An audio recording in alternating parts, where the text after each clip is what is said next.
hello, and welcome to our Northern Power Women and Power Collective webinar.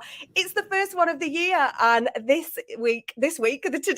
you can tell I'm out of practice. My name's Simone. I'm the founder of Northern Power Women and the Power Collective. And this month's January webinar is all about setting yourself up for success without changing a single thing, apart from probably getting my words all the way around. That's probably the one thing I changed today. So for the next 45 minutes, we're going to be joined by a stellar panel talking you through all the things about how you can be your best version of yourself without altering anything. Because what happens in January is that 1 in 5 Brits, 21%, are said to have made New Year's resolutions, many of which focus on fitness, weight loss, diet, all that kind of things, but only a fifth of us stay those New Year's resolutions. They're never about goals or ambitions. They're always about something a bit more personal. So why is it that changing yourself is taking priority about changing you in your future? And for many of us, that's the order of success. And here at Northern Power Women HQ in Lightsaberville and Power Collective World, we believe it's not success, it's not about what you can't be yourself, and you can't be your best version of yourself and authentic. Then why wouldn't you be someone else? So this year we want to encourage you that, we always talk about new year, take up things, give up things. We want this new year to be new year and be you. So where from our cultural or ethnic background, gender identity, sexuality, disability or health, we're all unique. We are all us. And there are simple things that you can do now to set yourself up for success without sabotaging that individualism. So today's webinar is brought to you with our annual partners, Michael Page and Bank of New York Mellon. And we hope that this conversation will help you reframe what success means to you. We want you to learn how to embrace your individualism, to reach your goals and thrive in your role without compromising the boundaries that you've set between yourself and work life, which, let's face it, it's pretty tough at times. So that's what we want today's focus to be about. So for the next 45 minutes, please do, if you're watching us on YouTube or LinkedIn or watching, please do drop a note in the conversation. We're using the hashtag #WeArePower, and join us on all of our other socials and share what your top takeaways are for today. So without further ado, I want to get our fabulous panelists to intro themselves to you. So we are going to start with Sam. Sam joins us from Bank of New York Mellon. Sam, tell us a bit about you, and you're fantastic. You look like you're in Michigan. Yeah, we've got a pretty big TV behind us here. Thanks for having me, Simone. Really happy and kind of excited for the discussion that we're going to have today. So I am head of client service and EMEA for Treasury Services here at the Bank of New York Mellon. So as part of this role, I manage a team of staff across the UK, Europe, and also in Dubai in the Middle East. Our business line at BNY Mellon is focused around corporate clients. So my team are responsible for any kind of nature of transactional or account-related inquiries for all of our corporate clients in Treasury Services. BNY Mellon is I guess, a global financial services company. We are America's oldest bank and founded by Alexander Hamilton. We really have, a complete global presence, and specifically in the north here in Manchester, we have upwards of 1,800 staff working across 2 different locations. So really for BNY Mellon, Manchester is a strategic location for the firm, and really exciting to see, it's continuing to grow in the north. I think for me personally, I am a northerner. I was born and kind of grew up in Greater Manchester, now living in Salford with my partner. So really excited for some of the discussions around, Northern Power and more that we can do to recognise our talent in the Northwest and in the North, and bring that talent into the industry as well. Oh, thanks, Sam, so much. And we're really chuffed. We've been working with Bank of New York now for 3 years. And I love sort of that adventure that we've been on across sort of Northern Power Futures, the Power Collective, Northern Power Women, and kind of really working with yourself, your colleagues within the business and across the community. It's been brilliant. And I'm just thinking of, obviously founding partner of Hamilton. Does that mean that you're going to undertake today's webinar in the form of a musical? I don't know what. That could be a challenge. Or that's not being you, right? Or maybe it is, Yeah. Musicals are definitely my thing, but no, singing maybe not. Maybe next month. Nikki, welcome from Michael Page Group and the Page Massive, great partners and supporters of everything that we've been doing here. So welcome. Thank you for joining us. Thank you. I'm absolutely thrilled to be allowed on here, given I am a proper Southerner and I am very new to the North. So I'm only 2 years up here. So hopefully the Southern accent doesn't put everyone off. But I am 16 years working for Page Group. So I work for the Michael Page business in the North. I run all our teams that support not-for-profit and public sector customers. So that is based across Liverpool, Manchester, Leeds and Sheffield. And I also run our national Gov and NHS business from here. So we get to deal with people who are early years careers all the way up to exec level. And I'm very privileged because I get to work with some amazing organisations in the Northwest and in Leeds who are doing some really impactful work, really impacting the communities that they're in. So we're very lucky with the people that we get to work with. Oh, brilliant. And thank you. And you are most welcome, honorary Northern. 2 years, I mean, literally practice. I still think that's new. I think it's new. Though somebody did try and tell me yesterday that sounded Northern and it really annoyed me. Oh, no, that should be proud. Don't let me eject you. Oh, no, welcome. Thanks, Nikki. Thank and Esther, welcome to today's podcast, today's webinar. And thank you so much. And congratulations, you are part of our 2022, last year's Northern Power Women Future List. Welcome to today's webinar. Thank you. Thanks for having me. Yes, my name is Esther. I am a broadcast journalist and I am the founder of Female Magic, which is a company that I created 2 years ago now. It's coming up to the second birthday. And that focuses all around mental health and mindset wellness for women and girls, especially, like I said, in the North. I started my career within broadcast journalism in 2018. And I had, I think, a 3-year-old at that point, and my mental health was horrible during that whole media time. And I had the best jobs ever. I worked at the Mobile Awards, I worked at the ARIA Radio Awards. I interviewed some amazing people within the North and within London. However, as my mental health deteriorated, I realised that had to be a better focus as opposed to channeling and wanting to progress in a career. And then when lockdown came, I decided to create Female Magic into a limited company in the hope to help women wherever I could. And since then, I've worked with schools, organisations, private clients, banks, within the creative industry. And yeah, it's been amazing. So I look forward to this conversation. Wow, amazing. Great. And a great story as well. And actually what's brilliant about all of our fantastic panelists today is that you can connect with them or you can read more about them on our award-winning power platform. So go to wearepower.net and go to the search and connect, and you can have a little look at some of our fantastic role models in there, including Esther, Nikki and Sam. So let's kick into the discussion today, because research suggests that when we experience authenticity, we feel a greater sense of well-being. And Esther, you've just started talking about well-being, something that's really close to our hearts here, MPW and Power Collective. But when you can be yourself at work and bring your whole self into the workplace, it should make it more comfortable to share your perspective, values, beliefs, and this may result in new innovative ideas, more diverse, inclusive conversations, and ultimately higher productivity. If you think that's so important, that bringing your whole self in. But what was that always the case for you? And what did success mean to you in your early career? And what does that mean to you now? And I'll come to you first, Nikki.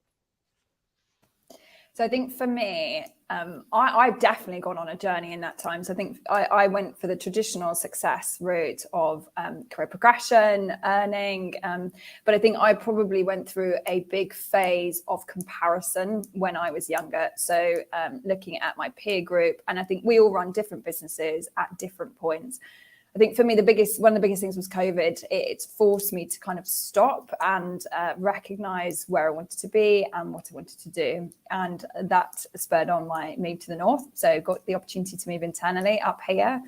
And I think for me, it's completely changed my life, if I'm honest, from an authenticity perspective. I have worked really hard on understanding what my purpose is and what drives me and what my why is.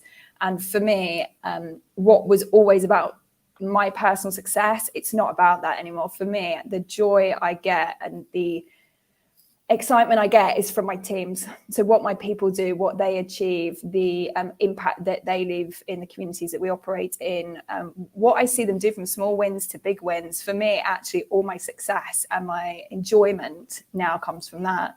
But I think my other part of my success is I grew up in a culture which was very kind of work hard, play hard. And now I am much more present. I have a 8-year-old daughter who is clearly going to be a Northern Power Woman of the future because she is a powerhouse already.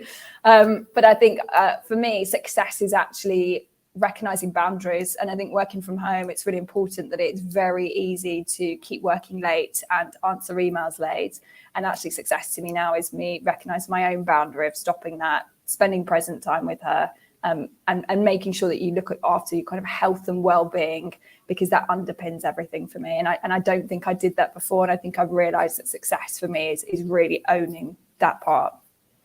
And I love that you've referred to that as that it's a phase of comparison.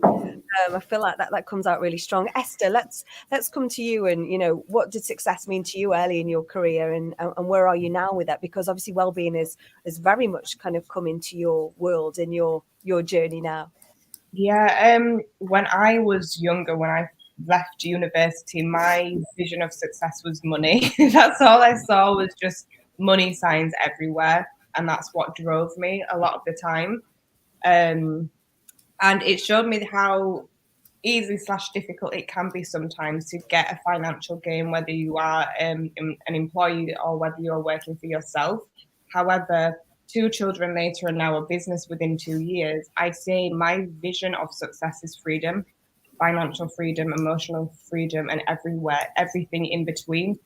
But I only got there by actually taking myself out of work completely. So I worked throughout the whole of lockdown, building up Female Magic as a limited company. And I literally worked myself to death.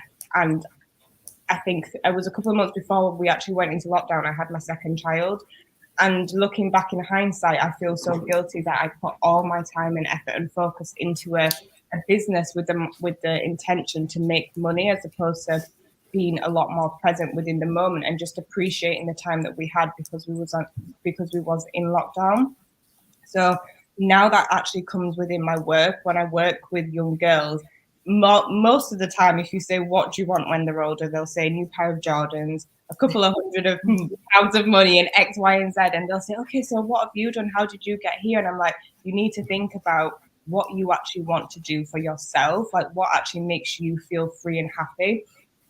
Like if I compare my jobs that I had in the past, even though they might have been at a greater cost to me, or I earned more money.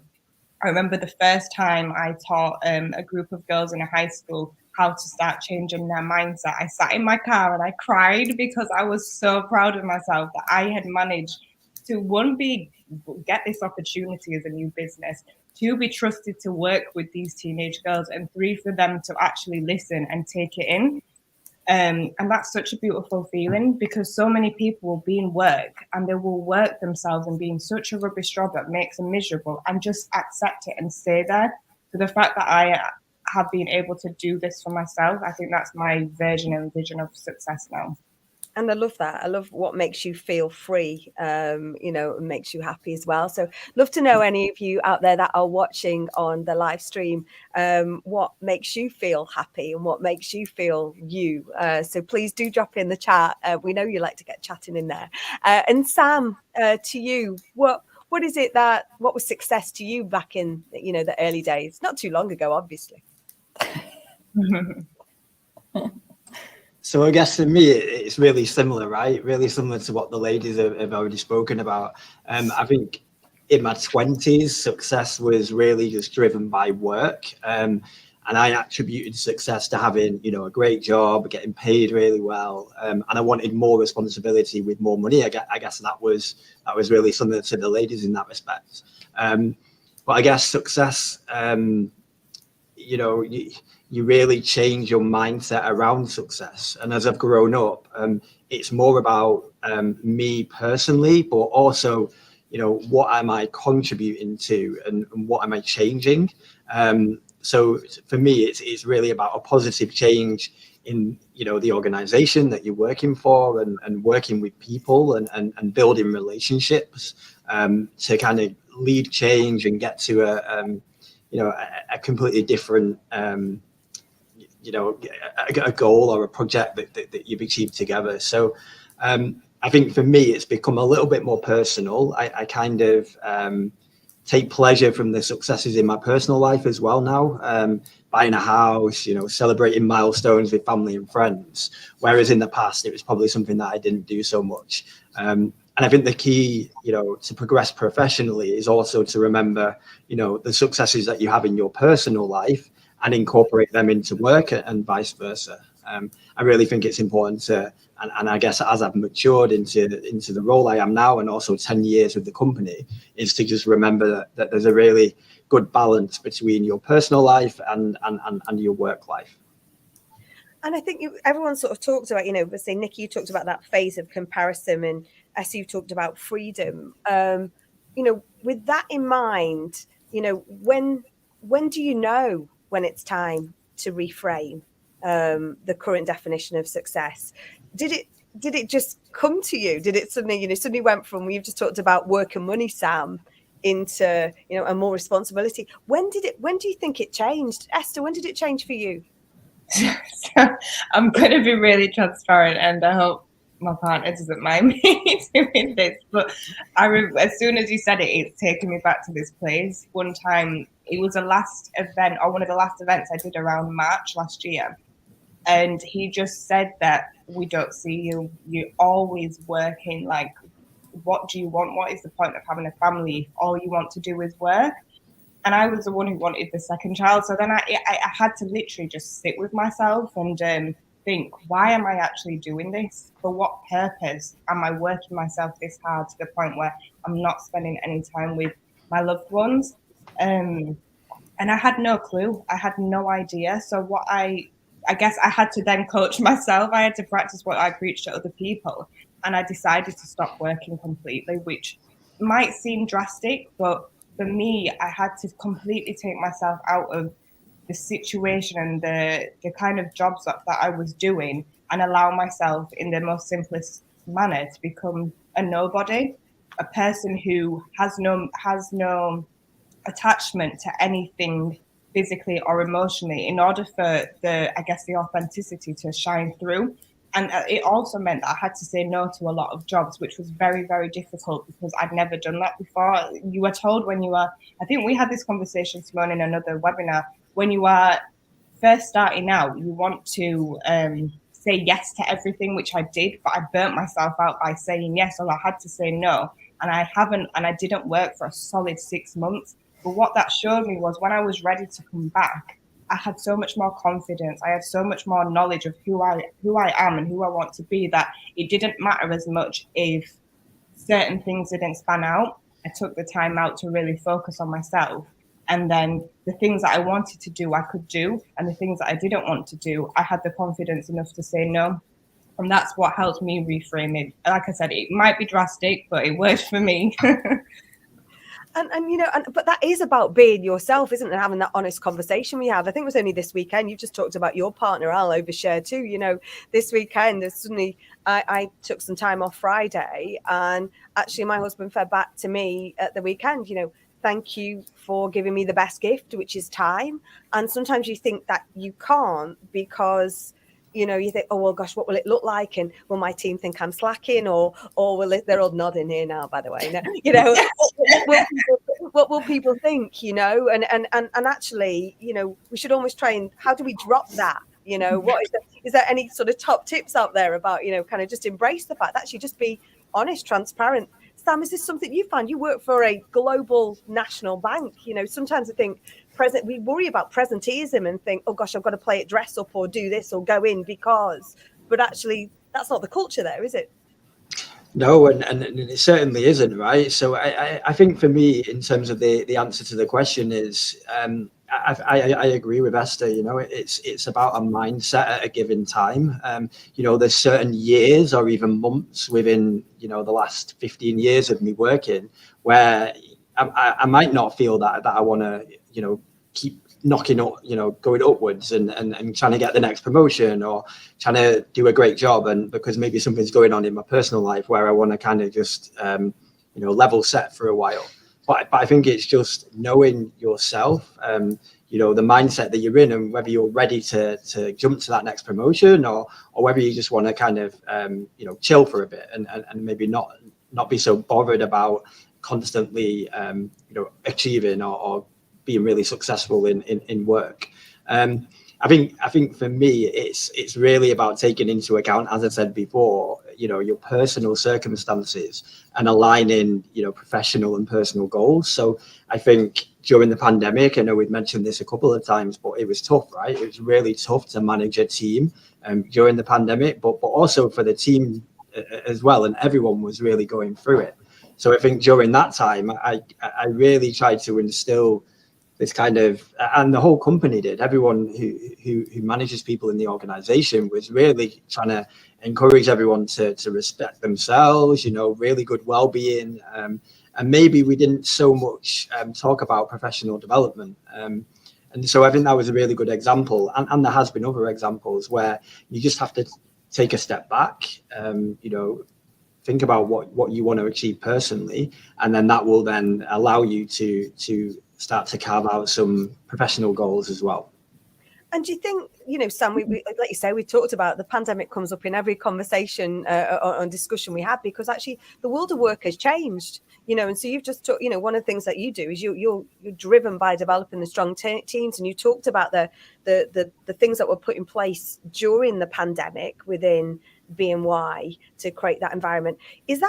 Should we look at this as almost a positive, that something like, that has now come through the other side of the pandemic, where certain organizations are out there are going, get back into the workplace, everything's back to the way it was, forget it, off you go, but actually, is this something that, is this a good disruption, if you like, that happened, that is sort of now maintained sort of a place within the culture there?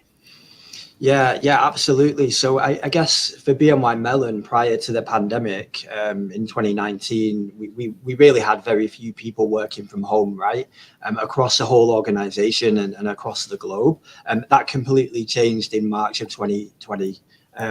All of pretty much the organization moved to working from home. And actually the majority of the organization did so for 2 years.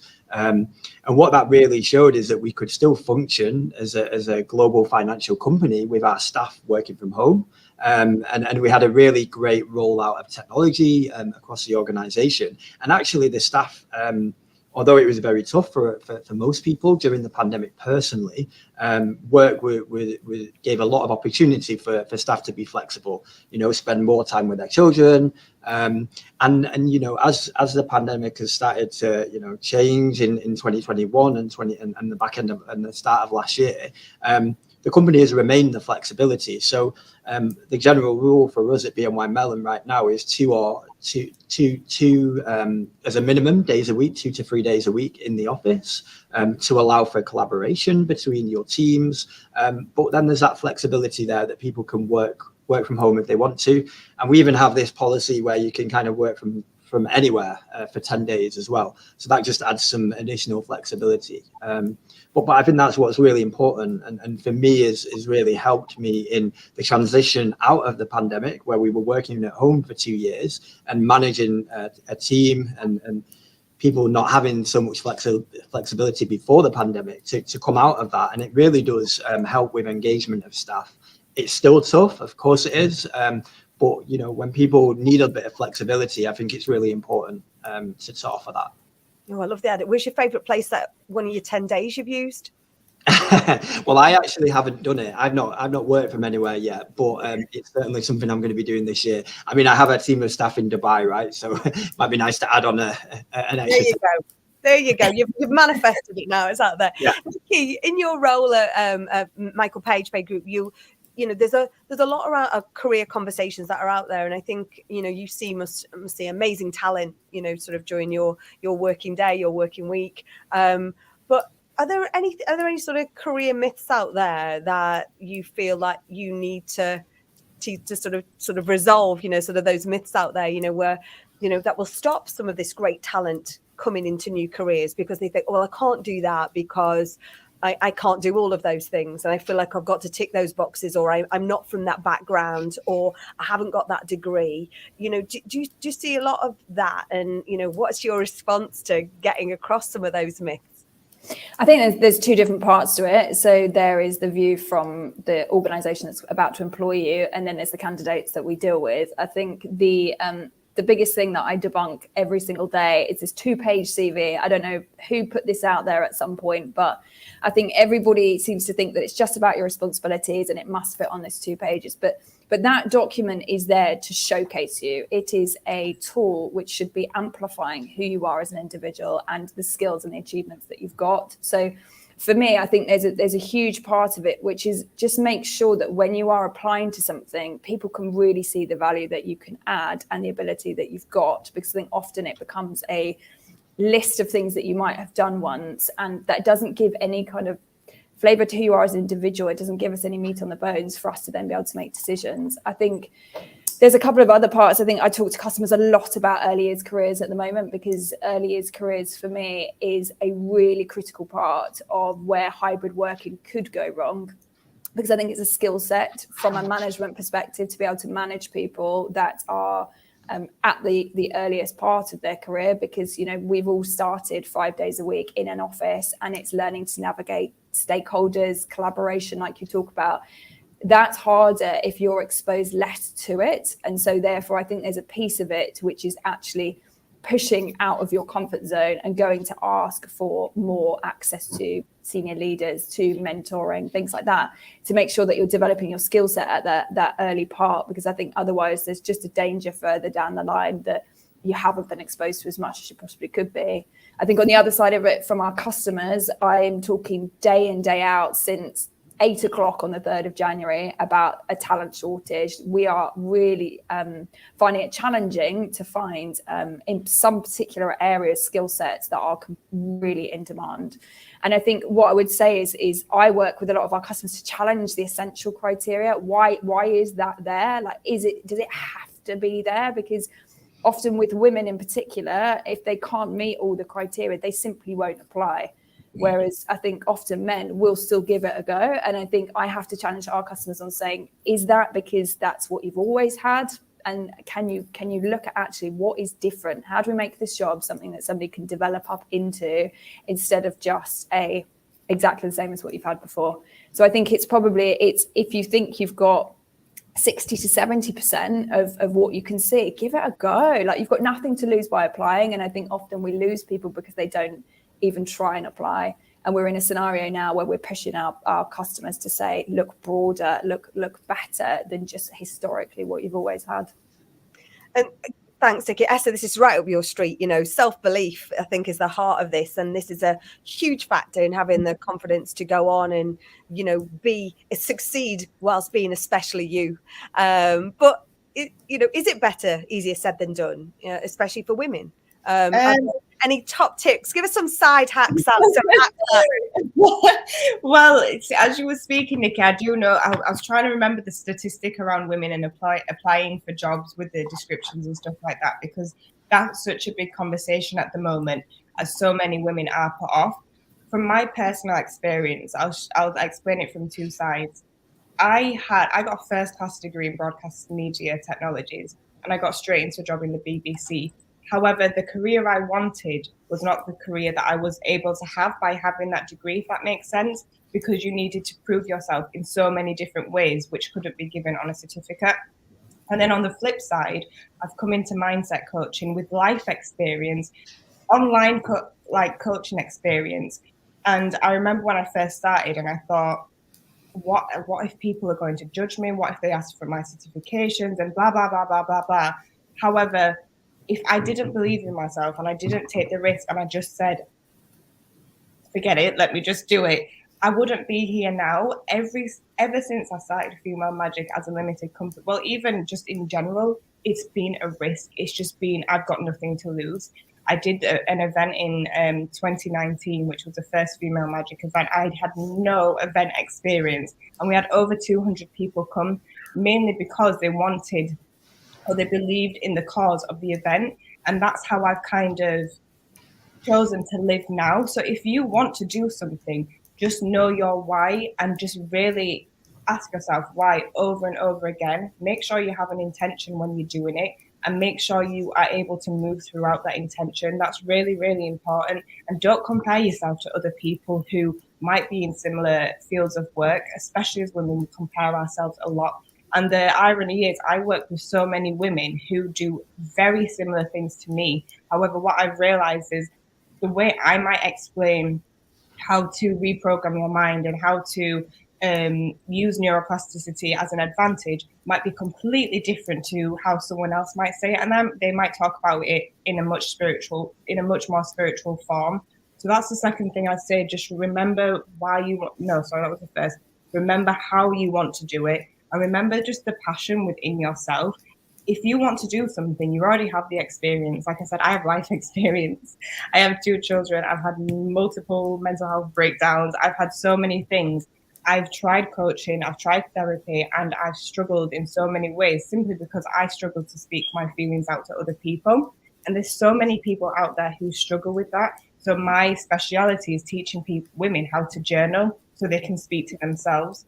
So no matter what you want to do, no one will do it how you do it. Don't compare yourself. Don't look online at other people's stuff. If a woman who's doing it like you, great. Maybe take some pointers, but just don't think because they're doing it in that way, you can't do it. Because imagine if you don't do it at all, you're going to probably be miserable and you'll probably be very bitter because you're watching other people be successful while still sitting here and wishing you'd started it. So it's pick up the top tips, but there's no cookie cutter, is there? There's no cookie cutter like route to success here. And Sam, you've been across multiple functions across the finance industry over the last decade. Any top tips out there as to how anyone at the sort of start of their career, or even at the juncture of their career, where they've maybe struggling with their mental health, struggling with their why, struggling with their how can they explore that potential and discover the hidden female and male magic? Yeah, absolutely. I mean, really similar again to Esther, right? I think it's really important to know where you're heading or where you want to be. I know not everyone always knows what they want to do in 5 years' time or even in the next year, but I think if you have a kind of a common goal that you want to get to, then absolutely, use people around you to help with that. I think for me personally, I think being inquisitive, especially since I've been with BNY Mellon for nearly 10 years, is to ask a lot of questions. And I don't mean just the questions about the team that you're currently in or the role that you currently do, but go and ask people around you what they do, or people in another office, find out more about the process that they maybe touch and how they interact with you. Because in that way, you explore the roles, you explore the responsibilities, and who knows, that might be something where you want to go in the future. And I think, managing staff, a lot of people kind of think, oh, well, I like the look of that job, but I know nothing about it, or oh no, I'm not qualified for that job. Now, unless you go and have a conversation with someone about that role, or and the responsibilities associated to it, it's very difficult to just say no, I can't do it. And you might not be able to do it, or I might not be fully qualified right now, but you can work with that person or your manager to kind of get a bit of a plan together for the next 12 months, maybe. But I think, networking is obviously a big thing too. I think a lot of people are kind of scared of that personal networking. And maybe for me, it's not all about just, a networking breakfast or lunch or dinner with champagne. It's more about, a positive network in work and just having conversations with people. And I think it's really important to have that network, and it's really helped me over the period that I've been here, because I've been able to use that network, to get roles, to seek advice, and I would say that it's important to have not just maybe a senior person in your network who's maybe more senior than you, but also to look at the more junior staff, right? And it's important to maybe seek out potential talent and make sure that you learning something from those junior individuals as well. I'd moved across multiple different teams and functions, and without being able to lean on the staff that I'm kind of managing, It's not all about, I'm the manager, you need to do what I'm saying. It's more about learning about the function and possibly how we can make things more efficient as well. And finally, for me, I guess, just get involved, get involved with side projects. If you don't really like your job, find something that you like about it and do additional things. So for me, obviously, I have my day-to-day job, but I really like to get involved with the Manchester site strategy for BNY Mellon. And that's really kind of something that I've done on the side of my day-to-day job. And it's exciting, right? It's something new. It puts you maybe sometimes out of your comfort zone. And so I would always say, really get yourself out there and make a network and ask questions. Is really my advice. And I couldn't agree any more with you around the and the networking is not just about flinging business cards around, nor is it just having, I don't know which breakfast you go to. I've never been to a champagne. Well, tell about that. Get them invitations booked over. I think about that now. But I think there's something about that. Your network is personal to you. You don't have to have the same network as your colleague, your friend, your, sort of your boss. It's about, this is as well what makes you you. Many of you that are logged in now watching this as well will have been part of our Power Up networking sessions that we run every single month. We run them every month. Come along, 1 hour conversations. You meet two different individuals from the world of work. And it is about everything that you've just said. You've literally just given us the PR spill there, Sam, be inquisitive, ask questions, get involved. It is a bit, be curious and that, I'm looking at the chat here, the talent shortage has been a huge challenge right now. And, but are there any sort of real quick tips out there, Nikki, that you think our community should know from a recruiter's point of view? So for example, should I, sometimes you don't want to, I don't want to say that all about me because it feels a bit big-headed or a bit like that. I remember not getting a job once because I was a bit like, oh, you know what I do? I did that. But, you have to be your own PR sometimes. It's not being vain, is it? No, it's not. And I think someone's referenced it earlier. Everybody, you might have two people that are doing the same jobs, but they've delivered them in a completely different way with completely different outcomes. And I think, a financial accountant here and a financial accountant here might have achieved completely different things. And I think the challenge is that people view CVs as an admin task, like I said before, and that is the shop window for you as the individual. And I think it's a horribly boring, terrible task that no one enjoys. But you've got to think that is your first interaction with, whether it's my teams, whether it's an employer directly. We need to be able to see that. And I've had a really good example recently where I had 150 people apply for a job. Now, bearing in mind, we're in a talent shortage. I've never seen anything like it. But if I'm trying to look through 150 CVs, which is unheard of, I've got to make judgments on people, because 150 people can't get one job. So I think it's really clear. It's understanding your personal profile, like making sure that comes across really well. Because I take a lot from how people write and spend time on things like that. But I think for me, it's what often, I think one thing that people really don't do, and a message I'd love to leave people with is, I think there's a power dynamic in an interview. Because candidates often feel like, I've got to prove myself to you here. I need to show you what I'm good for and why you should have me.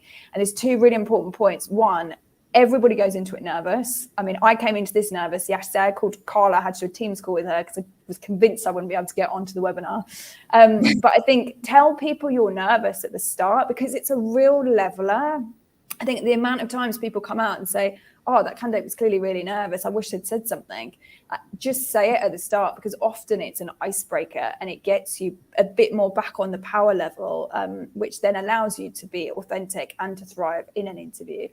But I think the other part is, from a client perspective now, it's not just question and answer. That person's got to, if you've got a talent shortage, that candidate's probably got many things on the go. So therefore, you've got to stand out and you've got to tell people what is their story, why should they come and choose you over everybody else, and recognize that it's a 50-50 decision. And moving in a market like this at the moment is really important decision. So just make sure that you are certain that candidate has come out with a really clear understanding of why they should come to you and what you're going to do to support and develop them in their career, and not just kind of throw a load of questions out them and then wonder why they don't really understand anything when they've come out of it. Because for me, that is the most critical part. It goes back to the finding the why, isn't it? The why and the how, I think, is really 100%. important.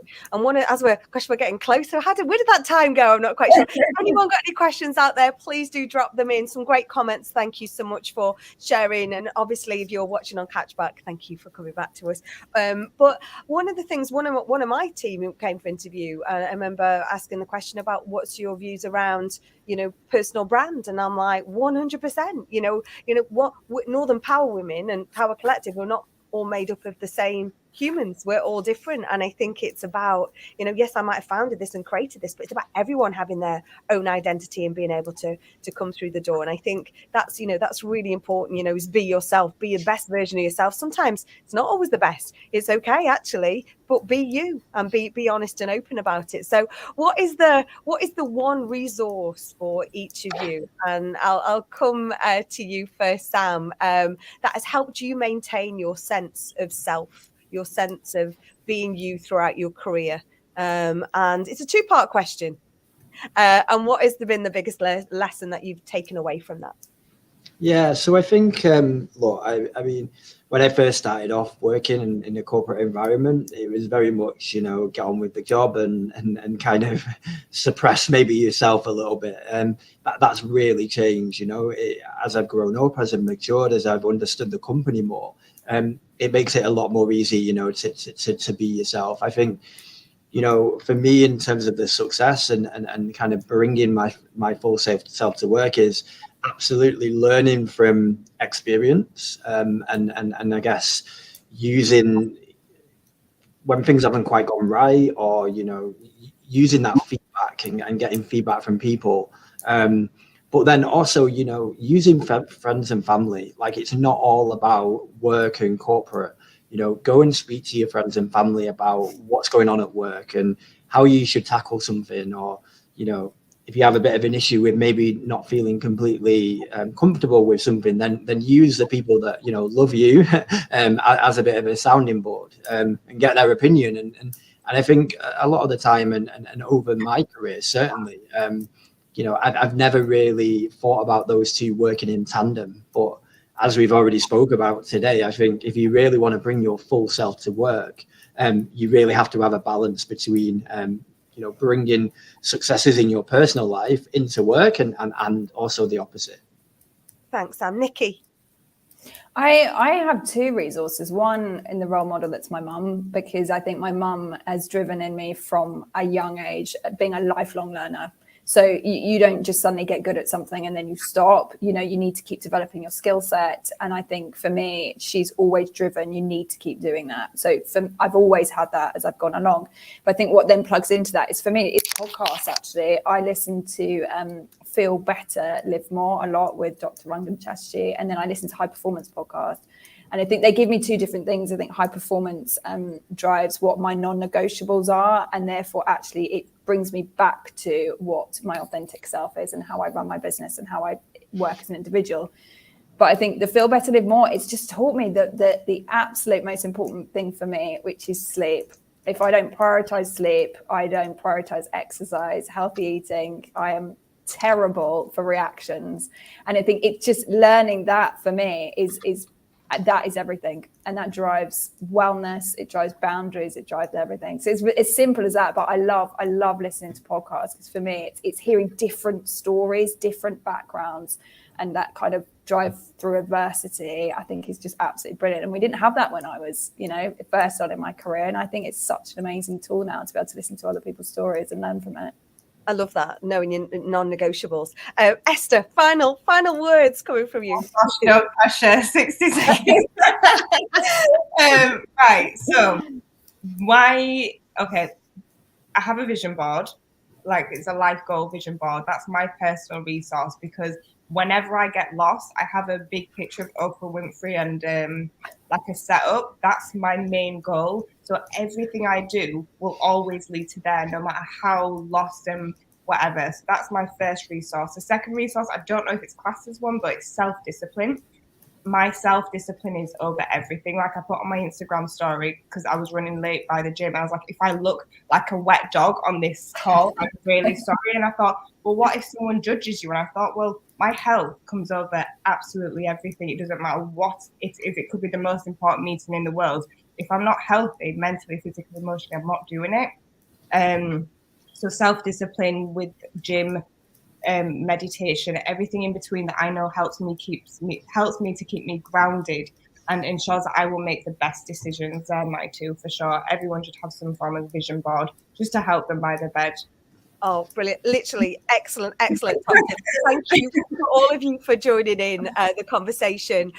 Please do join in on the socials, because it'd be great to keep this conversation going. It's not about having one webinar and then it's good. We're all set up for success for 2023. There we go. We're done. It's not, let's keep this conversation going. Let's share it, because there's no competition in this. We all want to be the best versions of ourselves. We all want to be our real and authentic selves. Thank all of you for joining us today out there in LinkedIn, YouTube world. Please do share this if you think this will benefit someone else to take a watch, and and please do connect with us on our wearepower.net platform. Massive thank you to our stellar panel. How amazing were they? Nikki, Sam and Esther.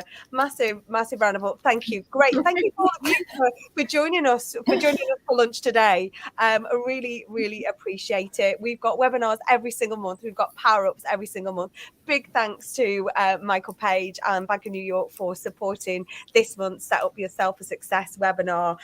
So many, I've got literally a paper full of top takeaways here. Non-negotiables, what's your why? Be inquisitive, ask questions, get involved, come out your comfort zone. I love going back to that phase of comparison right at the start of what success is. Thank you. Forgive me for taking an extra minute of your time. And thank you for joining us today. And we hope that you can keep being the best version of you. Stay connected with us at Northern Power Women and at Power Collective on all of our socials. And we look forward to seeing you at our next webinar. Thank you to our panel. Thank you to all of you.